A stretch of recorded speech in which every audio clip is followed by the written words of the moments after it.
پیارے محمد رسول اللہ صلی اللہ علیہ وسلم عثمان بن طلحہ کو چابی دینے کے بعد جب فارغ ہو گئے، ظہر اثر مغرب ہونے والی تھی، جب پہلی اذان بیت اللہ میں ہونی تھی. کون سی اذان ہونی جی؟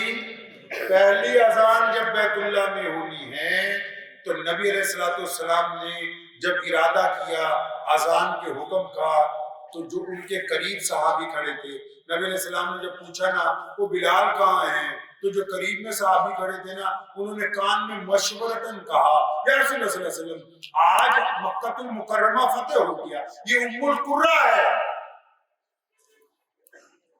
یا رسول اللہ صلی اللہ علیہ وسلم بیت اللہ آپ کے اختیار میں آ گیا آج. یا رسول اللہ صلی اللہ علیہ وسلم اس وقت برادری بات تھا نا، یا رسول اللہ صلی اللہ علیہ وسلم اہل قریش جو ہیں انہوں نے ہتھیار ڈال دیے، شکست ہو گئی ہے، لیکن اگر آپ ایک غلام کو اذان دینے کے لیے کہیں گے تو ان کی جو تھوڑی بہت ہے وہ بھی سنو. میرے نبی علیہ السلام نے فرمایا ڈانٹ کے، فرمایا سن لے آج تو یہ بات کی، آئندہ. سیدنا سلمان فارسی رضی اللہ عنہ نے غلطی سے ایک دن سیدنا بلال رضی اللہ عنہ کو کہا ہے کالی ماں کے پتر، تو انہوں نے جا کے نبی علیہ السلام کو کہہ دیا. محمد رسول اللہ نے ڈانٹا، فرمایا سلمان اب بھی زمانہ جاہلیت کی باتیں کرتے ہو، اب میں آ گیا ہوں، اب بڑے اور چھوٹے میں، امیر اور غریب میں، گورے اور کالے میں فرق ختم ہو گیا.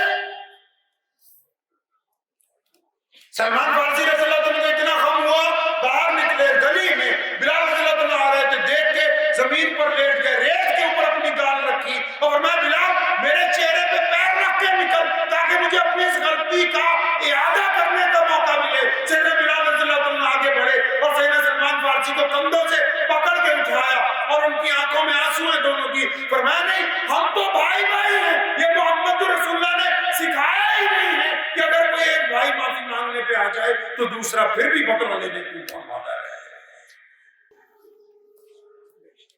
یہاں جب نبی علیہ السلام نے کہا بلال کہا اس کو اذان دینی ہے، تو بیت اللہ کے صحن میں تو نواب کھڑے ہیں، بڑے بڑے شہزادے. کون؟ دنیا کا سب سے بڑا مسلمان. پتہ ہے نا آپ کو سب سے بڑا مسلمان کون ہے بھائی؟ پتہ ہے کسی کو؟ آپ کو کسی کو پتہ ہے سب سے بڑا مسلمان کون ہے؟ آپ کو پتہ ہے؟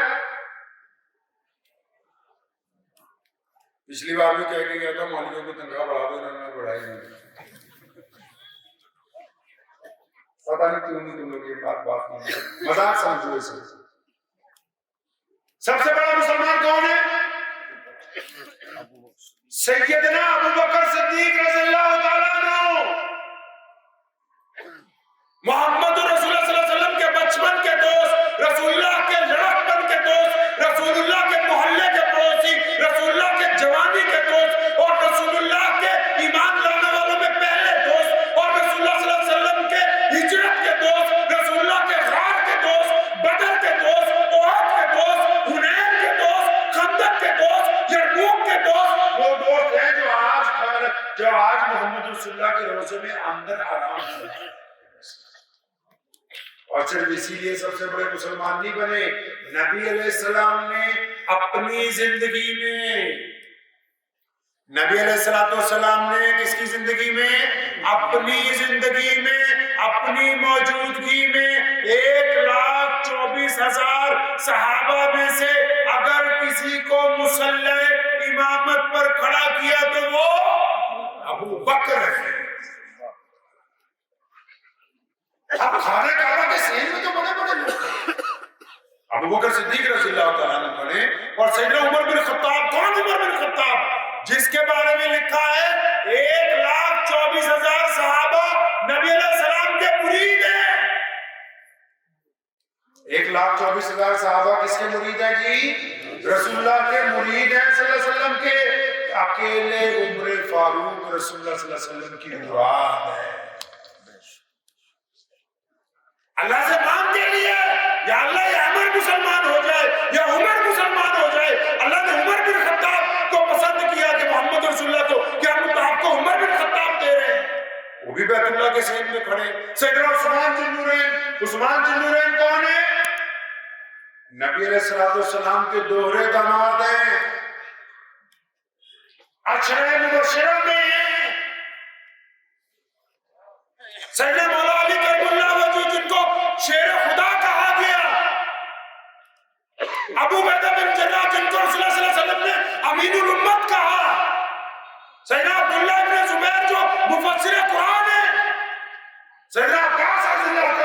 جو محمد رسول اللہ کے چچا ہیں، سیدنا خالد بن ولید رضی اللہ تعالیٰ عنہ جو مسلمانوں کے حرب دستے کا سردار ہے، جس کو نبی علیہ السلام نے سیف اللہ کا لقب دیا ہے. بڑے بڑے شہزادے کھڑے ہیں، بڑے بڑے دولت مند کھڑے ہیں. اب میرے پیارے نبی علیہ السلام نے کیا کہا کہ میرے بلال کو بلاؤ. بلال کون ہے؟ بلال غریب ہے، بلال غلام ہے، بلال کالا ہے، بلال حبشی ہے، بلال زیادہ پڑھا لکھا نہیں ہے. بلال نے جب کبھی بیت اللہ کے اندر آ کے سجدہ کرنے کی کوشش کی، ابو جہل نے مارا، عتبہ نے مارا، امیہ نے کھال ادھیڑی، عبداللہ بن جدان نے مارا، ابو لہب نے مارا. بلال تو اتنے ڈرے ہوئے تھے کہ کبھی بیت اللہ کے اندر پیر نہیں رکھ سکتے تھے. اب نبی علیہ السلام نے خانہ کعبہ کو جس نے اپنے تسلط میں لیا اور فرمایا میرے بلال کو بلاؤ. بھائی آج اگر بیت اللہ کی چھت پہ چڑھ کے کوئی اذان دے گا تو میرا بلال دے گا. باتیں نہیں. نبی علیہ السلام کا یہ دین ہم تک اس لیے پہنچا کیونکہ پیغمبر اعظم علیہ السلام نے کائنات میں برابری کی بات اپنے عمل کے ساتھ کی ہے، صرف گفتگو کے ساتھ کی ہے. آج بھی اگر کچھ مسلمان سمجھتے ہیں اوپر بیٹھے ہیں باقی نیچے بیٹھے ہیں، اگر کچھ یہ سمجھتے ہیں میرا برتن الگ ہو میرے نوکر کا الگ ہو، کچھ یہ سمجھتے کہ دوسرا میرے جیسے کپڑے نہ پہنے، یہ تھوڑے کم تر پہنے، تو وہ اپنے ایمان کو اچھی طرح ٹیسٹ کرا لیں. یہ وہ والے مسلمان نہیں ہیں جو محمد رسول اللہ. تو نبی علیہ السلام نے سیدنا ابوبکر صدیق حضرت ابوبکر صدیق کی موجودگی میں جب بلایا سیدنا بلال کو، فرمایا بلال یار بیت اللہ کی چھت پہ چڑھ کے اذان دو. اب جیسے نا بلال رضی اللہ تعالیٰ بیت اللہ کی چھت پہ چڑھنے لگے غلاف کی منڈیر پکڑ کے. آپ تو سب لوگ ماشاءاللہ عمرہ ہویا ہے کہ نہیں ہویا بھائی؟ جو نہیں ہویا اللہ تعالیٰ ان کو لے جائے اور اللہ تعالیٰ ایجنٹ بھی پاک صاف عطا فرمائے.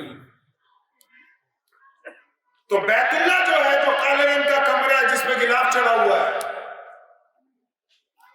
اس کو بیت اللہ کہتے ہیں. اور جو چاروں طرف مسجد ہے آپ ویڈیو میں دیکھتے ہو اس کو مسجد حرام کہتے ہیں. یہ بھی اس لیے سمجھا رہا ہوں تاکہ یہ قصہ جب آپ سنیں گے آپ کو اس کی لذت محسوس ہو کہ نبی علیہ السلام کے دور میں ہوا کیا تھا. وہ جو کالے رنگ کا جس پہ غلاف چڑھا ہے وہ بیت اللہ ہے، وہ قبلہ ہے ہمارا. یہ مسجد کا منہ اس کی طرف ہے. اور وہ جو چاروں طرف آپ برآمدے بنے ہوئے ہیں بے انتہا بڑی وہ مسجد حرام ہے. حرام لفظ اس لیے دیا کہ وہاں دھکا دینا منع ہے، وہاں گالی دینا منع ہے، چوٹی کاٹنا منع ہے، دوسرے کو کہنا اگلی صف میں ہو جائے یہ بھی منع ہے، کسی کو کچھ بھی کہنا منع ہے. اس لیے اس کو کہتے ہیں مسجد حرام کی. بھی ہر ایک کام منع ہے یہاں، بس اللہ کی حضور عبادت کرو. اب نبی علیہ السلام نے بلال کو کہا کھانا کعبہ کی چھت پہ چڑھو. اب یہ منڈیر پکڑ کے جب چڑھنے لگے تو زاروں کے تار رو رہے ہیں، ارے بیت اللہ فتح ہوا تو معمولی بات تو نہیں. اب جو منڈیر پکڑ کے بیت اللہ کی اوپر چڑھ رہے ہیں تو رو رہے ہیں تو اچانک ان کے دل میں خیال آیا بلال یار تو حبشی ہے، تو غلام ہے اور تیری ذات بھی بہت نیچی ہے، تیرا رنگ بھی بڑا کالا ہے، تیرے کپڑے بھی بڑا سادہ ہے، یہ دیکھنا سارے شہزادے نیچے کھڑے ہیں، سارے بادشاہ نیچے کھڑے ہیں، آخر تم نے ایسا کیا کر دیا کیا ساری دنیا نیچے کی سب سے. تو بلال رضی اللہ عنہ فرماتے ہیں مجھ کو میرے دل نے کہا کہ بلال یہ جو خانہ کعبہ کے ذہن میں کالی کملی والے محمد رسول اللہ کھڑے ہیں نا، یہ ان سے وفاداری کا نتیجہ ہے کہ تو آج بیت اللہ کی چھت کے اوپر موجود ہے. صلی اللہ علیہ وسلم صلی اللہ علیہ وسلم صلی اللہ علیہ وسلم صلی اللہ علیہ وسلم صلی اللہ علیہ وسلم صلی اللہ علیہ وسلم صلی اللہ علیہ وسلم صلی اللہ علیہ وسلم. تو بلال رضی اللہ عنہ فرماتے ہیں کہ میرے دل نے کہا کہ یہ جو میرے محمد علیہ السلام ہیں ان سے وفاداری کا نتیجہ ہے کہ تو آج بیت اللہ کی چھت پر چڑھ گیا ہے. لیکن جب وہ بیت اللہ کی چھت پہ چڑھ گئے نا تو سیدنا بلال رضی اللہ عنہ فرماتے جب میں مدینے میں تھا مکے کی طرف منہ کر کے اذان دیتا تھا. اب مکے میں جب ہم جاتے ہیں ہم بیت اللہ کی طرف منہ کر کے نماز پڑھتے ہیں. جس دروازے سے جاتے ہیں سامنے جو بیت اللہ کا حصہ نظر آتا ہے وہی ہمارا قبلہ ہے. اگر بیت اللہ کے اندر چلے جائیں گے تب بھی اس کی دیوار کی طرف منہ کر کے باہر کی طرف منہ کر کے نماز پڑھیں گے کہ ان دیواروں کو اللہ کریم نے قبلے کا درجہ دیا. بس چاہے وہ مشرق سے آپ آئیں, چاہے مغرب سے آئیں, چاہے شمال سے, چاہے جنوب سے, جو سامنے بیت اللہ کا حصہ آ رہا ہے بس اسی طرف منہ کر کے. فرمایا جب میں بیت اللہ کی چھت پہ چڑھ گیا میرے دل نے کہا بلال مدینے میں تو مکے کی طرف منہ کر کے اذانیں دیتا تھا, قبا میں تو مکے کی طرف منہ کر کے اذانیں دیتا تھا, راستے میں تو مکے کی طرف منہ کر کے اذانیں دیتا تھا. اب بلال اب تو میں خود مکہ کے مکرمہ میں خانہ کعبہ کی چھت پہ چڑھ جاؤں, اب کعبہ کہاں ہے, اب کعبہ کدھر؟ پیارے پیغمبر علیہ الصلوۃ والسلام کا تربیت یافتہ ہے یہ, محمد رسول اللہ کا غلام خاص ہے. فرماتے میں نے دیر نہیں لگائی, فرمایا ایک انگلی اپنے کان میں لگائی اور اپنا چہرہ اور شہادت والی انگلی خانہ کعبہ کے صحن میں جس طرف پیارے محمد صلی اللہ علیہ وسلم کھڑے تھے اس طرف منہ کر کے بلال اذان دینے لگا تاکہ قیامت تک کے مسلمانوں کو یہ بتا دے کہ کعبے کا اگر کوئی کعبہ ہے تو وہ محمد رسول اللہ. کیوں؟ کیونکہ رسول اللہ نے ہمیں بتایا کہ یہ کعبہ ہے. کعبے کی سند محمد رسول اللہ ہے,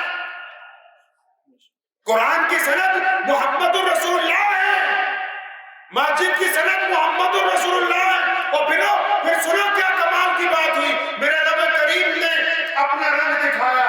سیدنا محمد رسول اللہ صلی اللہ علیہ وسلم کے دل میں بات آئی, ادھر بلال اذان دے رہا اللہ اکبر اللہ اکبر, کعبے کی چھت پہ منہ محمد رسول اللہ کی طرف, ادھر محمد رسول اللہ کے دل میں بات آئی کہ جب تک اذان ہوتی ہے میں طواف کر لوں.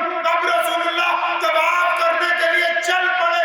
اب بلال کا کعبہ جب چل پڑا تو بلال اذان بھی دیتا ہے, گھومتا بھی جاتا ہے تاکہ قیامت تک کے مسلمانوں کو بتا دے جتنے مرضی نبی نئے بنتے رہے, جتنے مرضی جھوٹے آتے رہے, تم نے جانا اسی طرف ہے جس طرف محمد رسول اللہ ہے.